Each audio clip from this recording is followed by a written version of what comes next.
The first book of Moses, called Genesis, chapter 2, verse 1.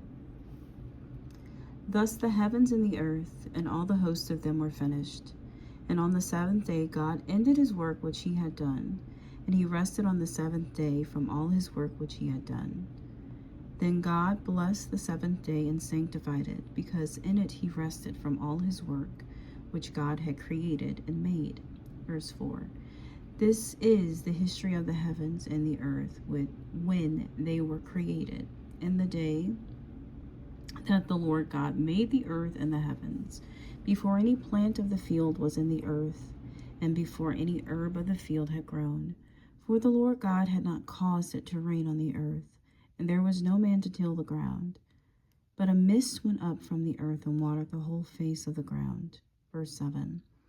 And the Lord God formed man of the dust of the ground and breathed into his nostrils the breath of life, and man became a living being.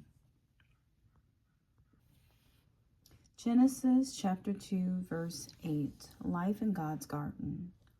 The Lord God planted a garden eastward in Eden, and there he put the man whom he had formed. And out of the ground the Lord God made every tree grow that is pleasant to the sight and good for food. The tree of life was also in the midst of the garden, and the tree of the knowledge of good and evil. Verse 10.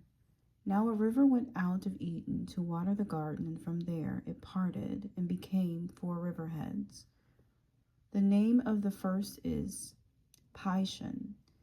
It is the one which skirts the whole land of Havilah, where there is gold. Verse 12.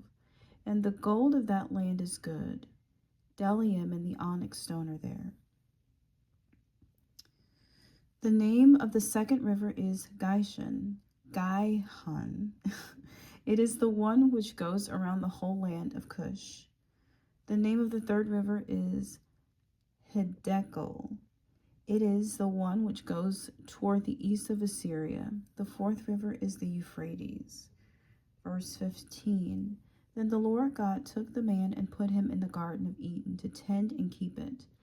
And the Lord God commanded the man, saying, Of every tree of the garden you may freely eat, but of the tree of the knowledge of good and evil you shall not eat, for in the day that you eat of it you shall surely die. Verse 18. And the Lord God said, It is not good that man should be alone. I will make him a helper comparable to him.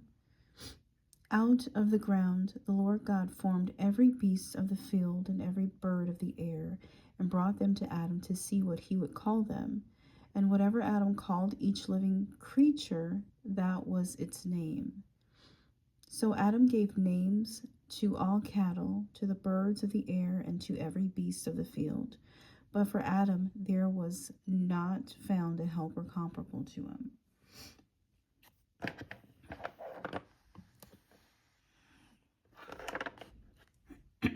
Excuse me. Verse 21, And the Lord God caused a deep sleep to fall on Adam, and he slept. And he took one of his ribs and closed up the flesh in its place. Then the rib which the Lord God had taken from man, he made into a woman, and he brought her to the man. Verse 23, And Adam said, This is now bone of my bones, and flesh of my flesh. She shall be called woman, because she was taken out of man.